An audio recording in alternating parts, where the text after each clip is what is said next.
नमस्कार। मैं Acharya doctor Dilip Kumar, PhD gold medalist, Navyug Jyotish Shikshan संस्थान की पाठशाला में आपका स्वागत करता हूँ। ये क्वेश्चन आंसर की नेक्स्ट वीडियो है।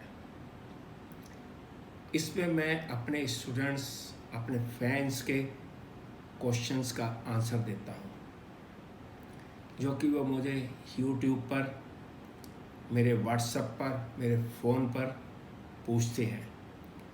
ये वीडियो सिर्फ उनके लिए है जो ज्योतिष के विद्यार्थी हैं या जो जिज्ञासु हैं और किसी पर्टिकुलर पॉइंट को समझने में थोड़ी सी परेशानी होती है।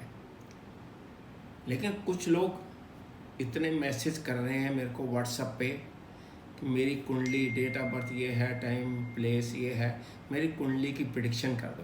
कुंडली की प्रेडिक्शन के लिए आपको फ़ीस जमा करानी पड़ेगी बैंक में, और उसके लिए आप मेरे फ़ोन नंबर पर कांटेक्ट करके 9711079544 पर कांटेक्ट करके बैंक का अकाउंट नंबर ले सकते हैं। फिर उसके बाद आपको आपकी कुंडली की प्रेडिक्शन की जाएगी, एनालिसिस किया जाएगा। अब क्वेश्चन आंसर स्टार्ट करते हैं। सबसे पहले एक क्वेश्चन है, सर मेष लगन की कुंडली में गुरु 7th हाउस में क्या फल देगा। मेष लगन में गुरु 9th लॉर्ड भी है, यानी कि भाग्य का स्वामी भी है, और 12वें भाव का भी स्वामी है। गुरु को मेष लगन में भाग्य का स्वामी होने के कारण 12th लॉर्ड द्वादशेष होने का दोष नहीं लगता है। भाग्येश केंद्र में बैठा हो, त्रिकोण का स्वामी केंद्र में बैठा हो, तो ये बहुत शुभ फलदायक होता है। केंद्र त्रिकोण संबंधाई है, ये राजयोग है। जातक का भाग्य विवाह के बाद उदय होगा और बहुत शुभ फलदायक है ये। इसके बाद है एक क्वेश्चन है, आईएएस पीसीएस के लिए मजबूत ग्रह सूर्य किस किस घर में मजबूत होगा तो आईएएस या आईपीएस या पीसीएस में जॉब लग सकती है। इसके लिए पूरी कुंडली की प्रेडिक्शन करनी पड़ती है। एक सिंपल सेंटेंस से, एक सिंपल सूर्य से देखकर आईएएस की प्रेडिक्शन नहीं की जा सकती है। हालांकि सूर्य जो होता है 10th हाउस में बहुत दिग्बली होता है। 9th house, 11th house, 4th house में हो तो भी शुभ फल देता है। शुभ राशि का हो, उच्च राशि का हो तो भी शुभ फल देता है। लेकिन आईएएस या आईपीएस या पीसीएस के लिए पूरी कुंडली की विवेचना करनी पड़ती है।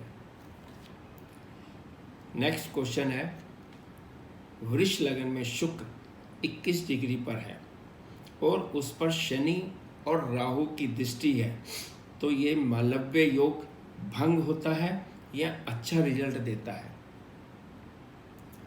वृष लगन में शुक्र अपनी ही शुभ राशि में बैठा हुआ है तो ये शुभ फलदायक होता है। अगर उस पर शनि या राहु की दृष्टि पड़ती है तो उसके कुछ प्रभावों में, शुभ फलों में कुछ कमी हो जाएगी, लेकिन वो अशुभ फल नहीं देगा, शुभ फल ही देगा, चाहे वो कम हो। नेक्स्ट क्वेश्चन है, शनि देव का नीलम किस मेटल में धारण करना चाहिए, क्योंकि कुछ ज्योतिषी कहते हैं कि सिल्वर में नहीं पहनना चाहिए, क्योंकि शनि चंद्रमा का शत्रु है और सिल्वर चंद्रमा का मेटल है। शनि की मेटल, शनि की धातु लोहा है। लोहे में स्टोन नहीं बन सकता, रत्न नहीं बन सकता, तो अंगूठी बनाने के लिए वाइट मेटल का यूज़ करना पड़ता है।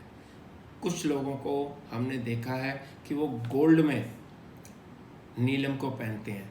तो सूर्य मंगल दोनों की धातु गोल्ड है, सोना। वो तो उसके डायरेक्ट शत्रु हैं। चंद्रमा तो उसे शनि को शत्रु नहीं मानता। और वाइट मेटल ये शुक्र का भी है, इसलिए हमेशा नीलम को मेरे हिसाब से चांदी में ही पहनना चाहिए। पुष्कर नवाश में सूर्य और चंद्र की युति हो तो क्या फल देगा। पुष्कर नवांश में सभी ग्रह जो बैठे होते हैं लगन कुंडली में, उसकी पोजीशन जो भी होगी पुष्कर नवांश में जाने के बाद उनमें थोड़ी सी शुभता बढ़ जाती है, इसलिए वो अच्छा रिजल्ट देंगे। पुष्कर नवांश धनु, मीन, शुक्र की 2 राशियाँ, वृष और तुला राशियों में अगर कोई ग्रह बैठा होता है नवांश कुंडली में तो वो पुष्कर नवांश होता है।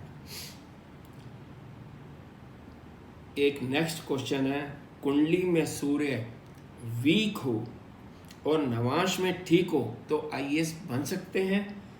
ये पूरी कुंडली देखकर पहचाना जा सकता है, उसकी पूरा फलित एनालिसिस जो कुंडली का करना पड़ेगा आईएएस के लिए। सिर्फ एक सूर्य वीक हो या स्ट्रॉन्ग हो उससे आईएएस की पहचान नहीं होती।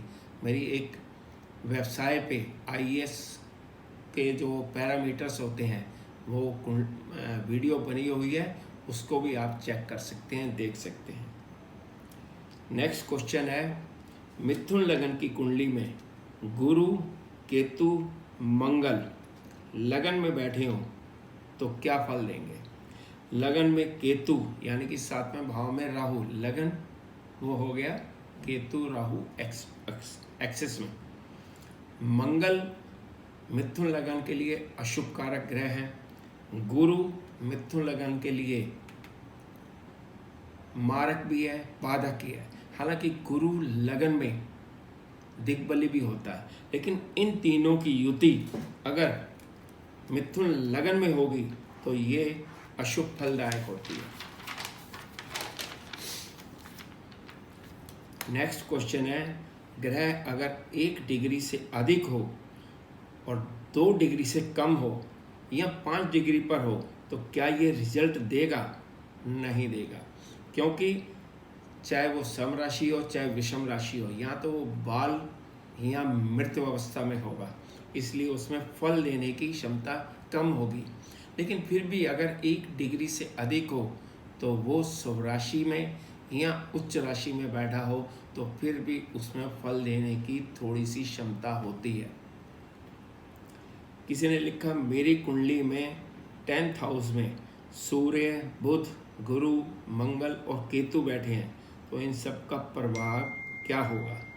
ये 10th हाउस में बैठे 5 ग्रह यानी कि ये परवाज्य योग है, संन्यास योग है।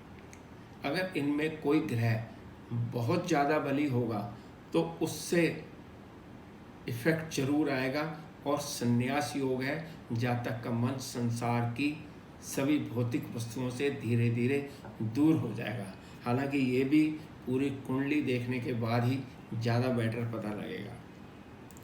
मेष लगन में सूर्य नीच राशि का हो तो सूर्य का रत्न धारण किया जा सकता है।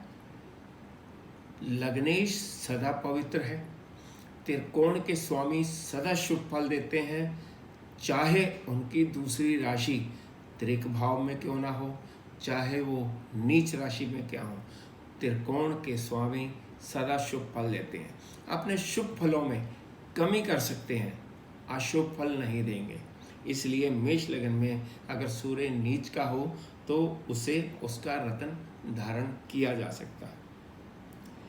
नेक्स्ट क्वेश्चन है, तुला लगन में 8th हाउस का सूर्य हो तो रत्न धारण किया जा सकता है?